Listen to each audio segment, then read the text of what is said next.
Shalom, selamat pagi. Tidak terasa SMCC 19 tahun ya, saudara. Wow, tepuk tangan dong buat Tuhan. Ya. Kalau melihat apa yang terjadi gitu ya, ke belakang gitu.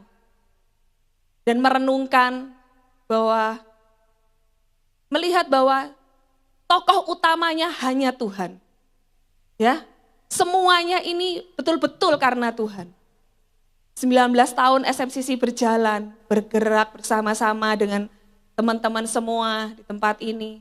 Dan saya bersyukur bisa ada menjadi bagian gitu ya, dalam apa yang dikerjakan SMCC untuk Tuhan gitu. Dan saya bersyukur semuanya sungguh karena Tuhan, karena kemurahan Tuhan.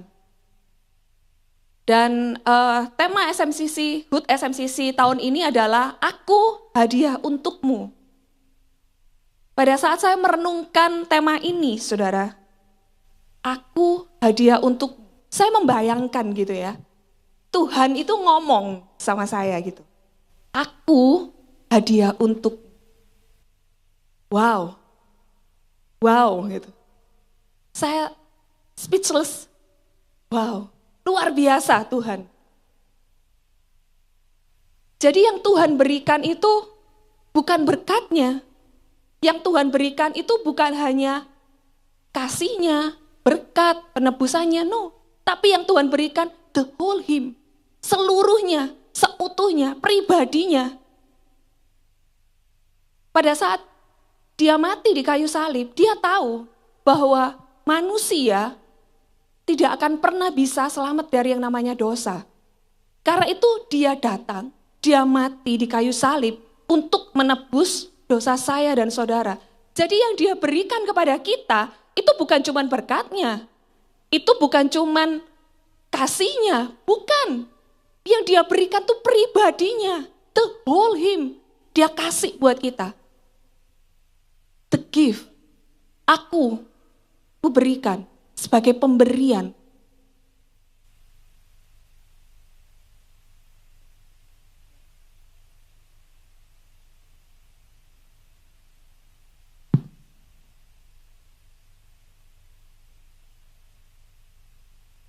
Next slide. Ya.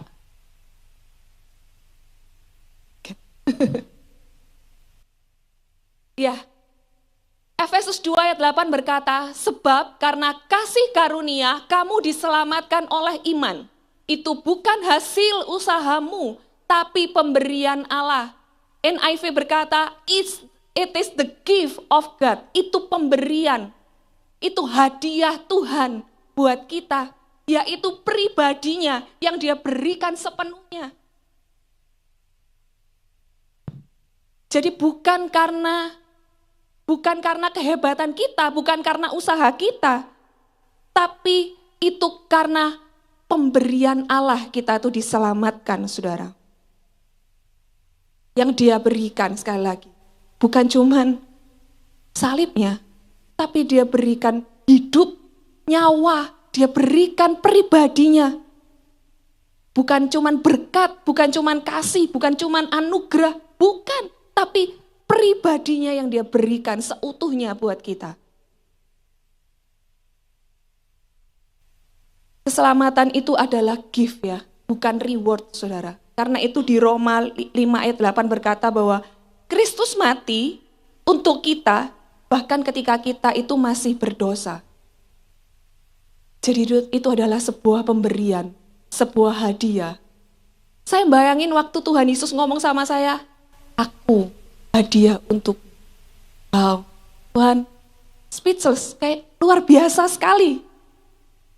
Karya salib itu adalah anugerah.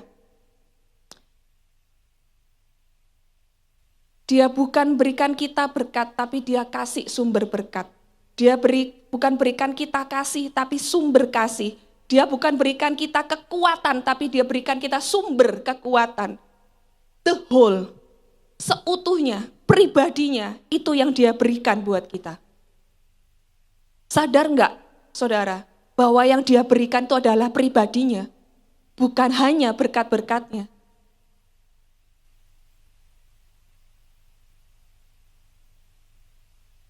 Next slide.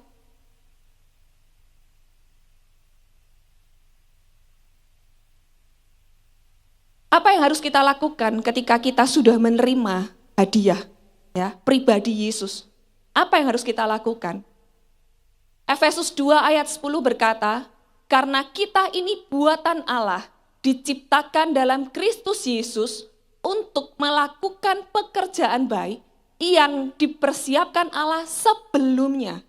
Ia mau supaya kita hidup di dalamnya. Jadi yang harus kita lakukan pertama, let's do it, kerjakan keselamatan kita. Karena Yesus mati supaya kita bisa hidup, supaya kita bisa menggenapi tujuan yang sudah dipersiapkan Allah sebelumnya untuk kita. Apa yang saudara pegang hari-hari ini, apa yang sedang saudara lakukan hari-hari ini, kerjakan dengan yang terbaik. Karena itu adalah bagian dari satu pekerjaan baik yang sudah dipersiapkan saudara dan saya sebelumnya. Lakukan dengan maksimal. Kita hidup ini untuk menggenapi tujuan Allah atas hidup kita. Ya, yang belum tahu tujuan hidup, segera cari tahu ya. Tidak apa-apa. Yang sudah tahu, mari kita kerjakan panggilan kita ini dengan maksimal. Apa yang ada di tangan kita, dimanapun kita ditempatkan, di pelayanan kita, di pekerjaan kita, di kampus, di sekolah, di rumah tangga, ya, dimanapun kita ditempatkan, lakukan semuanya itu dengan yang terbaik. Karena Tuhan sudah persiapkan pekerjaan baik ini sebelumnya.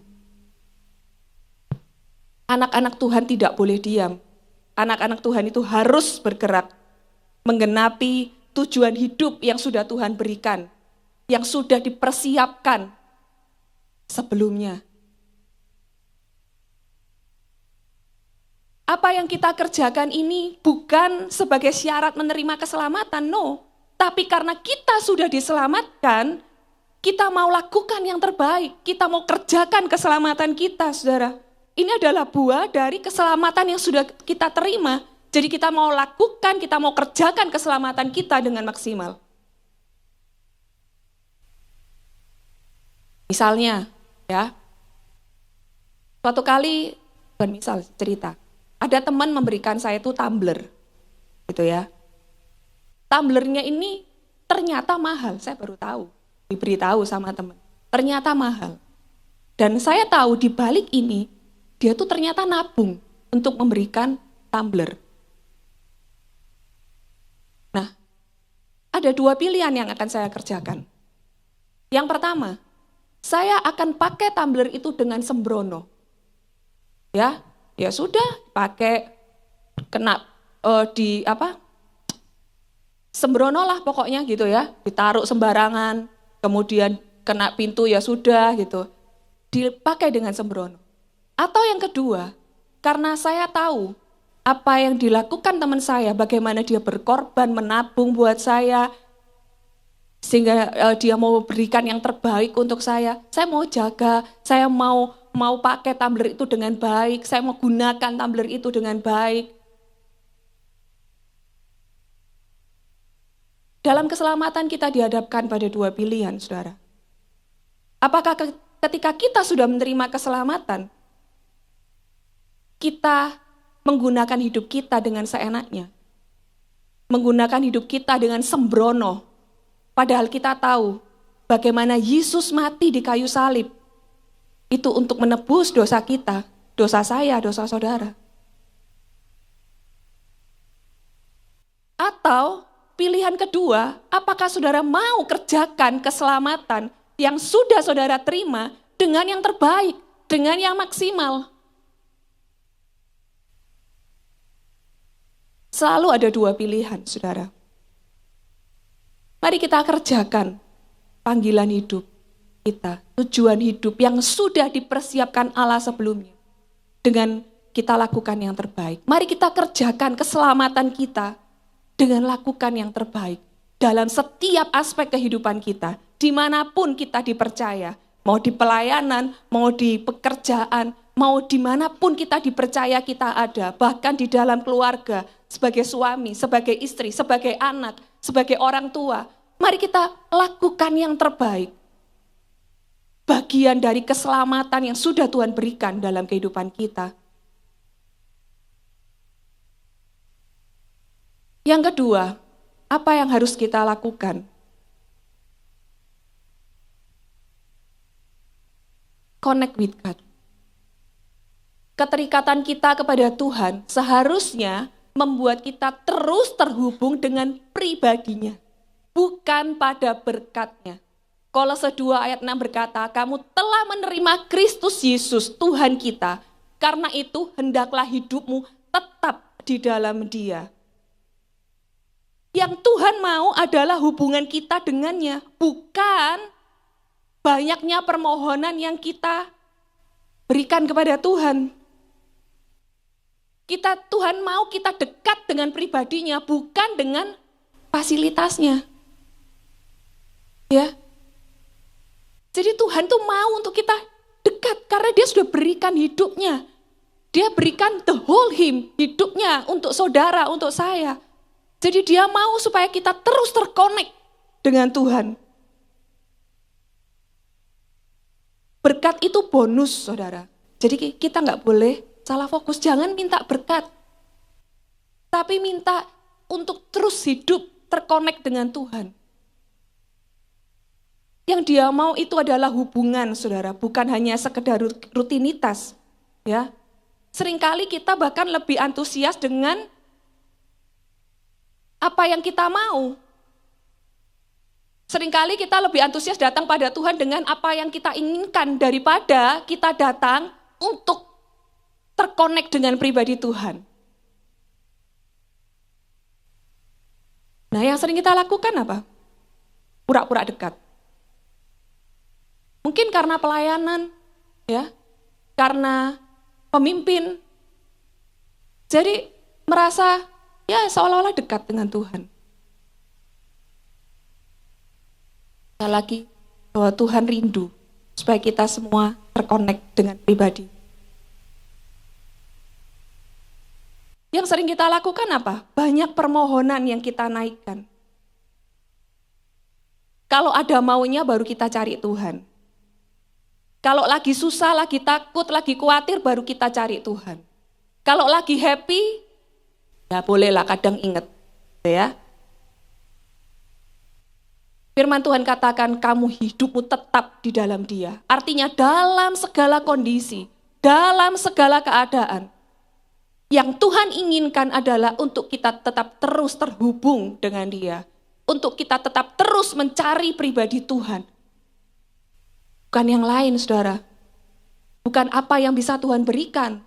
Berkatnya, kalau khawatir cari supaya dapat ketenangan, itu bonus. Tapi yang kita cari adalah bagaimana kita tetap terus terkonek pada pribadi Tuhan itu sendiri, saudara. Tuhan mau kita tetap di dalam Dia dalam kondisi apapun, ya. Yang ketiga,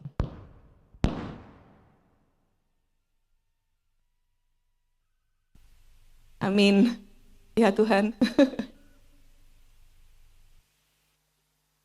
Yang ketiga, faith in motion. Iman akan membuat kita terus bergerak dalam ketaatan. Yakobus 2 ayat 17 berkata, demikian juga halnya dengan iman.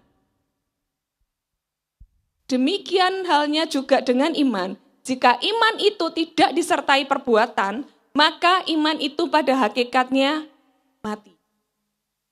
Iman membuat seseorang bergerak. Iman yang hidup itu pasti bergerak. Ya, iman membuat seseorang itu taat, saudara. Ya, nah, mari kita belajar taat, meskipun itu susah. Ya, mari kita belajar taat, meskipun kadang gengsi gitu ya. Mari kita belajar taat meskipun gak nyaman, meskipun gak enak, bahkan mungkin gak jelas. Tuhan maunya apa sih? Gak jelas. Tapi kemana Tuhan mau kita pergi? Kemana Tuhan mau, apapun yang Tuhan mau untuk kita lakukan, just do it. And let go. Let's go. And let's go. Ya. Itulah iman, saudara. Iman itu pasti break. membongkar zona nyaman kita. Karena keinginan Tuhan itu pasti berbeda dengan keinginan daging kan? Jadi pasti akan membongkar kenyamanan kita. Tapi karena iman, Abraham itu pergi, bahkan dia nggak ngerti disuruh Tuhan pergi kemana. Tapi dia taat. Iman membawa ketaatan. Iman yang hidup itu pasti akan bergerak. Ya. Siapa yang suka makan kepiting? Waduh, Edi langsung. Saya suka sih, tapi kolesterol. Nah, saudara tahu prosesnya kepiting itu kok bisa jadi besar gitu ya? Karena apa? Karena ada satu proses yang namanya molting. Ya. Molting itu kan artinya dia membongkar cangkang lamanya dia, kemudian akan tumbuh cangkang yang baru, sehingga dia akan jauh lebih kuat, jauh lebih besar, dan jauh lebih mahal, saudara. Proses molting ini butuh waktu 3-5 jam. Nah ini ibaratnya momen yang penting gitu buat seekor kepiting. Ya. Jadi prosesnya itu ada dari yang namanya persiapan. Persiapan itu dia sudah mulai keluarin enzim-enzimnya gitu ya. Kemudian ada perombakan, ada pelepasan, ada pertumbuhan, dan baru pengerasan cangkang yang baru. Nah, di situ baru dia lebih besar, lebih kuat, lebih mahal. Nah, seperti itu saudara. Kadang itu membongkar zona nyaman kita, saudara. Membongkar zona nyaman kita, ya. Tapi ketika kita taat, maka Tuhan berikan kita apa? Sebuah hadiah dari ketaatan kita. Ya. Ada yang bilang kita bisa tenang naik pesawat padahal tidak kenal siapa pilotnya, gitu ya. Tapi kenapa masih khawatir dalam hidup padahal kita kenal siapa Tuhan kita? Jadi kalau yang masih khawatir dalam hidup berarti masih belum kenal Tuhan. Belum mengenal Tuhan dengan benar. Ya, pengenalan akan Tuhan itu melahirkan ketaatan. Iman yang hidup itu iman yang bertumbuh, iman yang melahirkan pengharapan, saudara. Ya, yang berikutnya.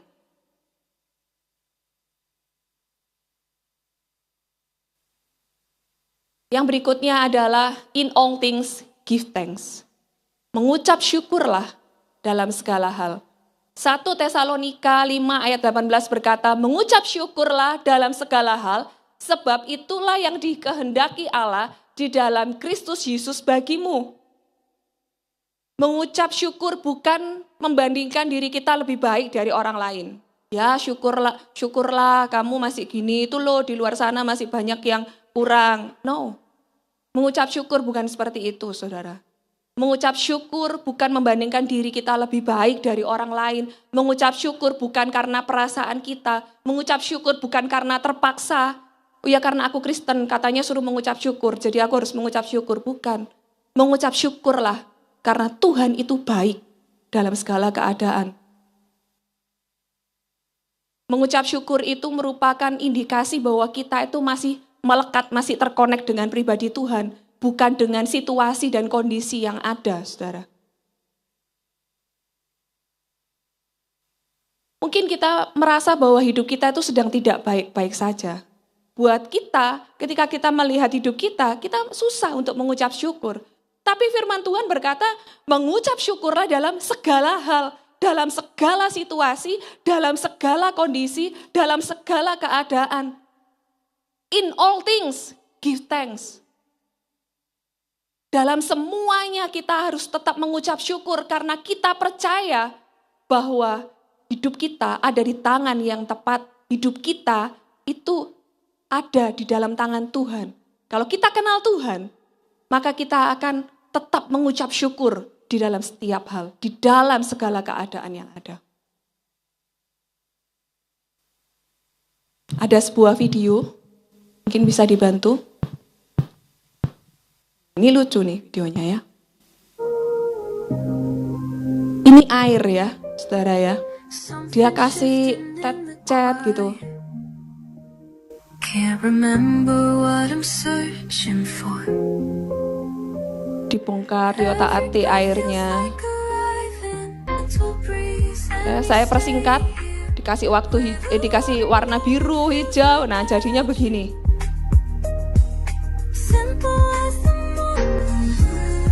Ya.